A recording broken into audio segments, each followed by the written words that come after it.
Vous êtes à la clinique donc, des Champs-Élysées. C'est une clinique qui est entièrement dédiée à tout ce qui est esthétique, bien-être, que ce soit au niveau cheveux, capillaires, visage, peau, silhouette, dents, enfin vraiment tout ce qui peut concerner la beauté. Donc tout ce qui est chirurgie esthétique, donc traitement un peu plus lourd, mais aussi tout ce qui va être médecine esthétique, ce qui est de plus en plus tendance, et tous les traitements soft, light en fait, on vient, on repart directement, on retourne travailler. Juste pour aller voilà, avoir un peu meilleure mine ou faire un petit blanchiment ou traiter sa cellulite avant l'été, enfin voilà, un petit peu de tout.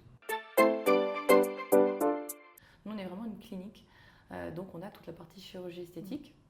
On a quasiment 500 opérations par mois de chirurgie esthétique, donc en termes de nombre d'opérations en Europe, on est la clinique numéro 1 en chirurgie esthétique. Il n'y a pas de structures qui ont autant d'interventions purement esthétiques tous les mois en Europe.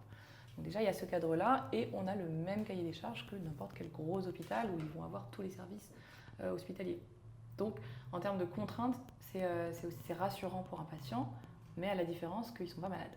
Et donc, quand ils arrivent ou quand ils sont en chambre, ils n'ont pas du tout envie de ressentir un stress qu'on peut avoir en milieu hospitalier, des odeurs qu'on peut avoir en milieu hospitalier ou un univers malade. Donc là, quand on rentre dans l'immeuble, qui est un immeuble en plus haussmannien, un peu ancien, et qu'on arrive, quel que soit l'étage, chambre, accueil, enfin vraiment tout l'univers de la structure a aujourd'hui une connotation agréable, un peu branchée, un peu design, un peu cosy.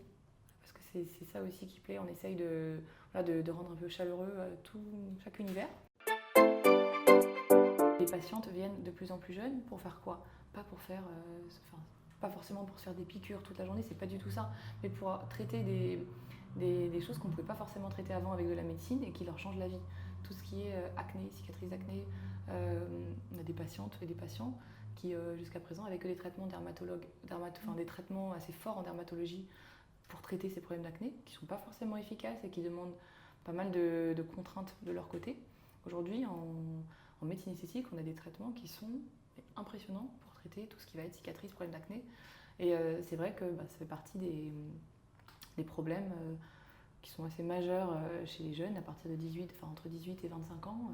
C'est une vraie souffrance au quotidien pour eux. Alors, avec les filtres, avec tout ça, on s'en sort, mais dans la vraie vie, on s'en sort pas forcément. On n'a pas forcément envie de prendre des médicaments qui assèchent la peau, qui obligent à... Enfin, on a des traitements super. Tout ce qui est épilation laser, aujourd'hui, c'est connu, c'est démocratisé. Bien évidemment, il faut être toujours majeur de toute façon pour venir ici. Donc, on n'a pas de patients en dessous de 18 ans. Mais la tranche d'âge 18-25 ans et 25-35, forcément, est la tranche d'âge principale en médecine esthétique parce qu'ils sont au fait, ils sont demandeurs et ils ont conscience en fait que si on fait des petits actes très légers mais plus ou moins régulièrement, 2-3 fois dans l'année, on va pouvoir vraiment entretenir, capitaliser sur tout ce qu'on est en train de faire, anticiper l'évolution, avoir une belle peau, se sentir bien dans sa peau. Et voilà, tout le monde est un petit peu à la recherche d'être bien et que ça reste agréable. Alors, c'est vrai qu'on voit, on a, côté chiffre toujours, à peu près 4000 patients par mois en salle d'attente qui viennent pour de l'esthétique. Donc c'est beaucoup. On remarque plus souvent forcément les patients qui sont médiatisés parce qu'ils vont le partager. Et que comme ils sont suivis, entre guillemets, tout de suite, c'est le principe même des réseaux sociaux, ça se diffuse, donc on se dit, il y a beaucoup de gens connus qui viennent. C'est vrai qu'il y a beaucoup de gens qui sont médiatisés qui viennent, parce que comme tout le monde, ils font attention à leur image, et que, en général, ça se fait énormément par bouche à oreille. C'est vrai que c'est vraiment, depuis 4-5 ans, on a eu des personnalités médiatisées qui sont venues, et qui, comme pour tous les types de réseaux différents, vont en parler à un ami, qui en parle à un ami, puis ils se recommandent, ils sont contents, donc ils envoient quelqu'un, et ça marche comme ça. Alors c'est vrai que c'est une patientèle qui poste et qui fait partager en général qui font partager à leur communauté ce qu'ils font. Pourquoi? Parce que les gens adorent. Il faut savoir que dès qu'on fait un post en esthétique, dès qu'il y a un tournage en esthétique, en termes d'audience, on le remarque, ça fonctionne très bien, parce que les patients sont très demandeurs de savoir comment ça se passe. Ils ont plein de questions, ils n'osent pas forcément venir. Donc quand on voit quelqu'un qui le fait, et en plus quelqu'un qui est connu, on se dit s'il a pris le risque alors qu'il est toute la journée sous les projecteurs, ça va. On voit tout de suite comment est-ce qu'il ressort, donc c'est plutôt rassurant et on voit en général qu'ils sont contents et qu'en plus ils passent un bon moment. Voilà, après ça représente même pas 5% de la patientèle globale, donc il faut toujours à mettre en perspective. C'est juste que ils communiquent beaucoup, donc on les voit, que les 95% des autres patients qui viennent soit sont plus discrets, soit ils communiquent aussi, mais bon, on le voit pas forcément. Il y a le traitement en soi, mais il y a aussi toute la prise en charge. C'est un peu le concept de la clinique. C'est ce qui ressort quand on interviewe, quand on fait des petites enquêtes de satisfaction des patients. C'est la prise en charge globale qu'on a ici. C'est-à-dire qu'un patient qui vient ici la première fois, il va être un peu dans l'appréhension d'avoir mal, de ne pas ressortir, enfin plein de choses. Une fois qu'ils viennent une fois et qu'ils sont pris en charge par nos équipes, ils vont toujours avoir des référents, des sortes de coach beauté ou conseillères en fonction des services. Ils vont avoir quelqu'un qui va les prendre en charge et qui va être un peu le référent pendant toute leur expérience chez nous, sauf si la personne part. Mais en général, on fait bien la transition. Et c'est vrai que c'est ce qu'aiment bien les patientes, c'est qu'ils, du coup, après, ils ont l'impression, quand ils reviennent, ils connaissent déjà au moins une des personnes de chaque équipe, ou en tout cas de l'équipe qu'ils prennent en charge, et ils se sentent un peu chez eux. C'est vraiment ce qu'on essaye de mettre en place ici. Alors forcément, quand c'est des gens qui sont un peu médiatisés, il y a certains que j'ai orientés au départ, en fait, que j'ai conseillés, qui me connaissent, ils viennent me voir. Mais j'ai une quinzaine de filles en interne qui font ça, en fait, qui vont faire vraiment le coaching, le suivi des patientes. Donc le premier rendez-vous, il est un peu impersonnel. Et on le personnalise, entre guillemets, en fonction du patient, de ses attentes, de ce qu'il a besoin. Et après, quand le patient revient, il nous connaît déjà, ils sont ultra suivis. Voilà, même s'ils vont faire complètement autre chose, ils viennent un jour pour de la silhouette, perdre un petit peu avant l'été, mais sans chirurgie. Puis un mois plus tard, ils ont envie de faire un petit détartrage ou un blanchiment dentaire. Ça doit être 5 étages, 3000 m², ils s'y retrouvent et ils sont tout de suite pris en charge par les mêmes équipes. Et donc du coup, il y a un côté très rassurant. Pour être tout à fait transparente, j'ai souvent été contactée par des agences, leurs agents, ou par des personnalités en direct qui nous proposaient justement de travailler avec nous. Et c'est là où j'explique tout de suite que nous, on n'est pas une marque, on ne travaille pas comme une marque de placement de produits. Déjà parce qu'on n'a pas de produits, c'est vraiment des soins et c'est plutôt du service. Et qu'en France, c'est complètement interdit. Donc je sais qu'au niveau international, ça se passe comme ça. Et il y a effectivement des cliniques, des centres peuvent travailler avec des agences et organiser vraiment des placements. Moi, j'ai pris le parti, de toute façon, même si c'était légal en France, de ne pas travailler de cette façon. Pourquoi ? Parce que je considère que c'est vraiment, déjà ça atteint vraiment le patient dans son image, c'est un traitement, il faut être motivé, il faut avoir envie de le faire. Si c'est gratuit, on teste tout parce que c'est gratuit. Si c'est gratuit, on va tendance à vouloir faire des choses et derrière il y a une communauté qui est très jeune, qui suit toutes ces personnalités et j'ai pas du tout envie que ça donne justement des idées un peu répétées. On voit sur les réseaux sociaux, il y en a qui vont faire des choses en Tunisie, ailleurs, sans jugement aucun, mais c'est vrai que quand on fait la promotion d'un acte, parce qu'on a une marque derrière qu'il faut rémunérer, on l'a fait de façon très agressive et on n'était même pas forcément motivé, mais on le fait parce que il y a l'opportunité de le faire.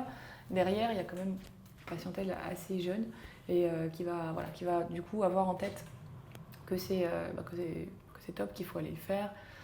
C'est pas mon parti pris. Après, moi, c'est très personnel et la clinique et moi, c'est très lié puisque comme je dis, ça fait 9 ans que je suis là et j'évolue avec la structure et je l'organise en fonction aussi de mon état d'âme et de ma vision.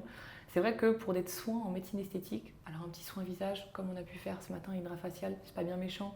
Donc ça, typiquement, quand j'ai effectivement certaines filles, personnalités filles ou hommes d'ailleurs, qui vont avoir envie de tester quelque chose, qui ne seront pas forcément prêtes à payer la première séance, mais je sais complètement qu'une séance, elles vont être très contentes et qu'elles vont revenir tous les mois, et je peux de temps en temps effectivement leur faire cadeau, parce que ce sont déjà des patientes de la structure, d'un petit soin de temps en temps. Qu'elles vont faire, qu'elles vont tester, qu'elles vont partager. Et puis si elles sont contentes, elles auront un tarif préférentiel pour la suite, dans la mesure où elles veulent poster. Il y en a beaucoup aussi qui veulent venir complètement incognito, qui veulent profiter de l'expérience patient à 100% pour elles aussi. Et pour eux aussi, c'est ce que je dis toujours. C'est aussi sympa. Nous, ça reste, la médecine esthétique, la chirurgie esthétique, l'esthétique dentaire, ça reste des traitements médicaux. Donc faut pas, c'est pas une pose de vernis, c'est vraiment... On travaille avec des médecins, avec des aiguilles, pas des aiguilles, des lasers. Il y a une réflexion, il y a vraiment un accompagnement du patient. Ce que je veux avant tout, c'est qu'elle soit contente. Après, quasiment toutes le partagent sans même m'en parler en fait. C'est comme ça que ça a démarré, c'est qu'à la base, j'ai eu des patientes effectivement qui étaient médiatisées. Moi, il faut savoir que je suis pas du tout télé. Enfin, je voyais aucune émission, donc la plupart des personnalités qui ont commencé à venir dans certains réseaux, je les connaissais pas particulièrement. Après, on me demande conseil, je suis toujours là pour leur dire je pense que ça c'est bien, je pense que je les oriente vers un médecin, vers une technique. Et en fait, elles ont commencé à partager, à voir que, ça plaisait à leur communauté, Deux, il y a un bouche à oreille qui s'est effectivement mis en place et j'ai été contactée on est contacté toute la journée par des influenceurs, des blogueurs, des gens de télé-réalité, des gens dans la télé, enfin tout secteur confondu, tout ce qui est cinéma, acteurs, chanteurs, ils veulent pas du tout, ils veulent vraiment rester incognito.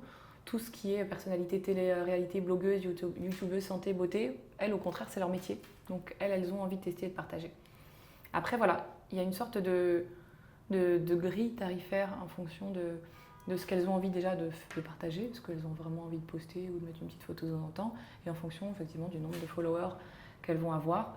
Après, j'ai perdu beaucoup d'influenceuses, de blogueuses, de gens de télé qui sont venus et qui voulaient être traitées gratuitement.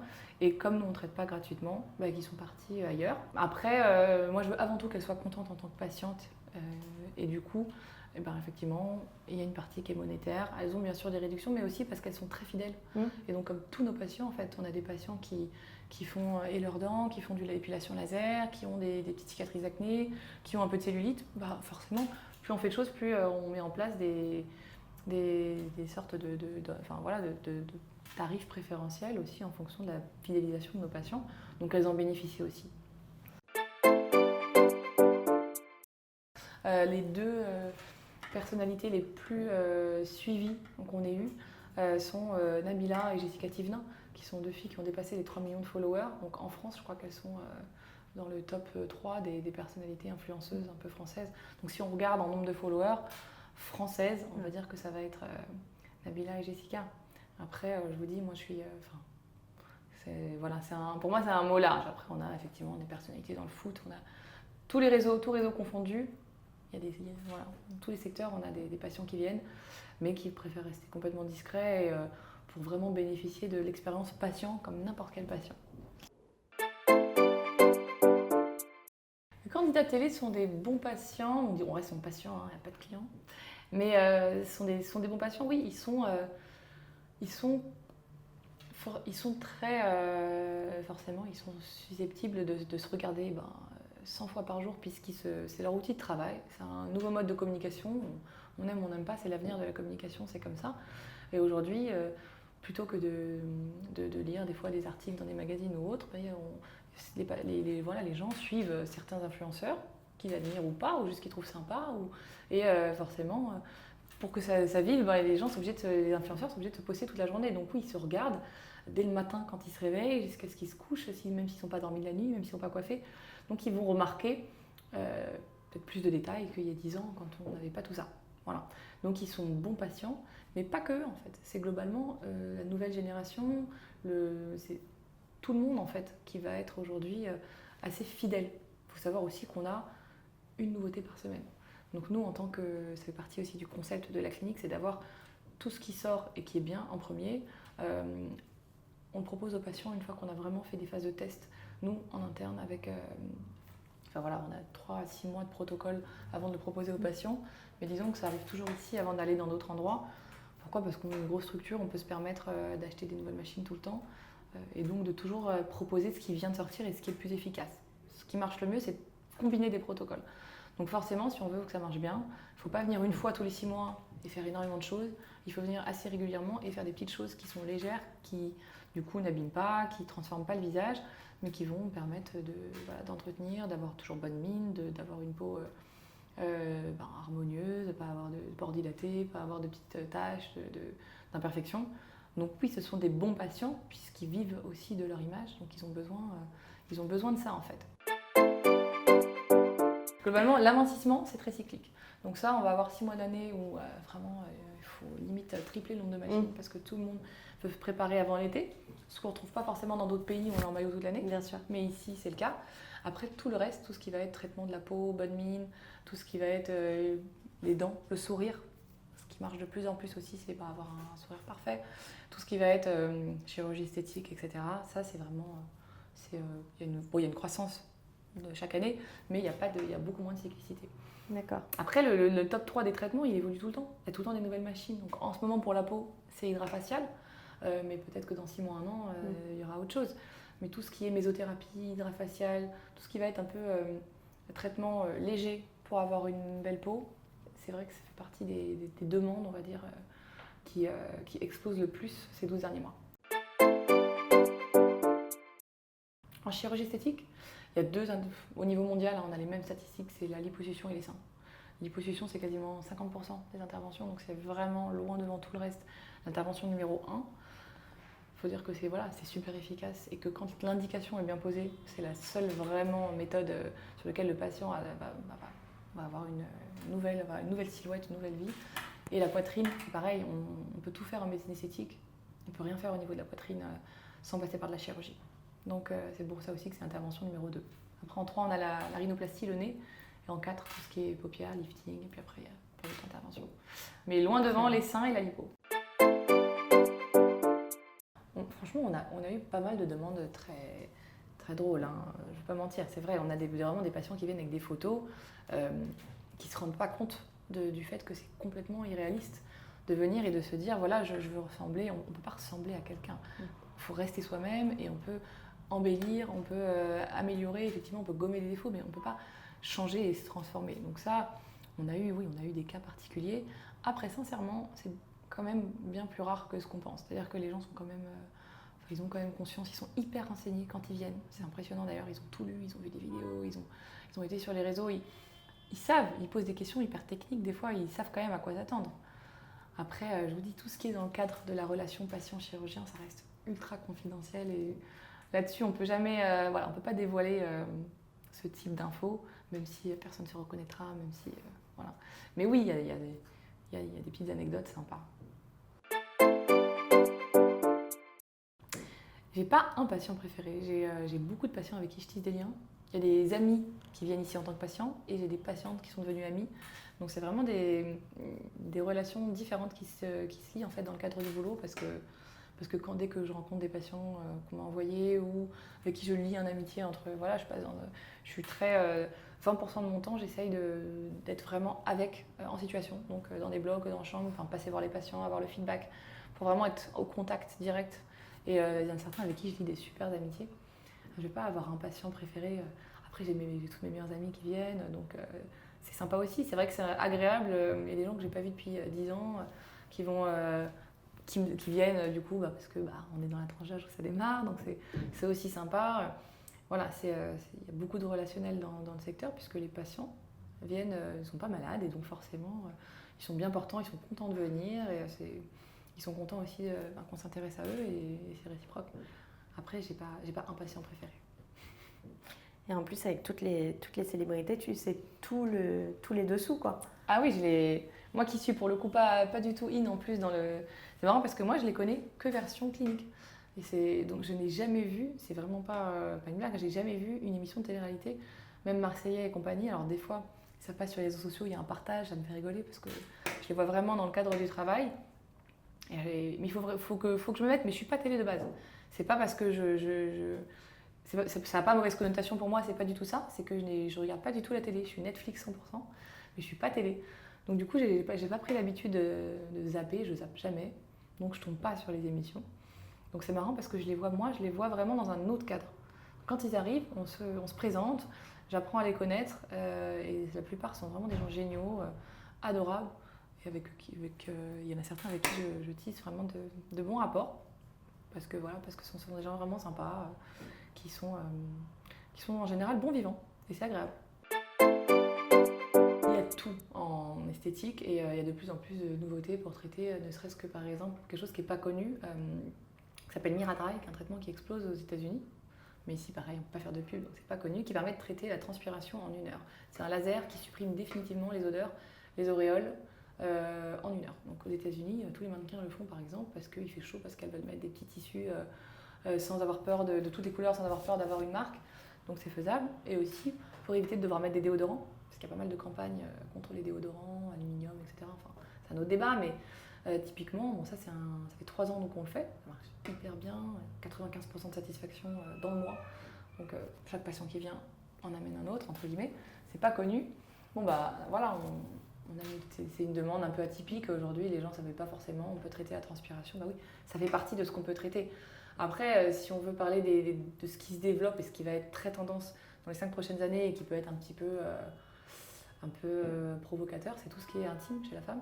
Bien-être, pareil, aux États-Unis c'est complètement démocratisé, ici ça commence. Alors moi je le vois dans les labos, puisque tous les gros labos ont sorti leur parc de machines, technologies pour traiter le confort chez la femme. Donc c'est vraiment le confort, bien-être en fait féminin après des grossesses, après ménopause, ou juste pour des filles qui sont sensibles, qui n'ont pas forcément de plaisir. Et ben voilà, tout ce qui ça c'est à mon avis dans 5 ans, ce sera complètement démocratisé et on en parlera ouvertement. Alors que là aujourd'hui, bon, les femmes qui le font, on sent qu'elles sont pas forcément qu'on le dise. Mais après, voilà, on a des résultats extraordinaires et en termes d'enquête de satisfaction, quand je vois le message des patientes après 1 ou 2 séances de radiofréquence, pas mal, ça dure 20 minutes, aucune éviction sociale, aucun problème. On se dit que c'est dommage justement que ce soit un peu plus connu. Voilà. Après, franchement, des traitements loufoques, des choses qu'on ait faites, je vous dis, nous on ne veut pas justement aller dans l'extrême. Donc, on ne veut pas de tout ce qui va être transformation extrême, on prend quelqu'un, on le transforme en un autre. En général, c'est qu'il y a un problème qui va au-delà, un problème psychologique qu'on essaye d'abord de traiter. Et souvent, c'est juste après un choc. Quand quelqu'un vient pour avoir ce type de transformation, c'est qu'il s'est passé quelque chose. Il s'est passé quelque chose dans sa vie, quoi. Voilà, c'est rare. Les patients, 99% des patients qui viennent sont très bien portants, la tête sur les épaules. Ils font attention à eux. Ils sont peut-être un peu trop préoccupés par leur physique. Moi, je ne vais pas me plaindre, c'est mon cœur de métier, entre guillemets. Mais c'est pas méchant, ils font de mal à personne. C'est juste qu'après, ils se sentent 1000 fois mieux. Professionnellement, personnellement, ils nous le disent. Quelqu'un qui commence à faire attention, qui se lève le matin, qui a une super mine, qui n'a pas besoin de se mettre 3 tonnes de maquillage, qui sent qu'on lutte, qu'on arrive à vraiment entretenir son capital beauté, qu'on repousse vachement moins les marques de fatigue et d'âge. Du coup, professionnellement, ils se sentent mieux.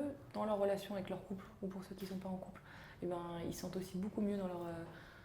globalement, c'est pour ça aussi que ça marche bien et que les gens sont fidèles, parce que ça apporte un vrai plus dans le quotidien. Ça aide vraiment dans la vie, quoi. Voilà, c'est un plus dans leur quotidien qu'ils allaient chercher peut-être ailleurs avant, ou peut-être qu'ils ne trouvaient pas. Et aujourd'hui, il y a des vraies réponses, il y a des techniques vraiment efficaces.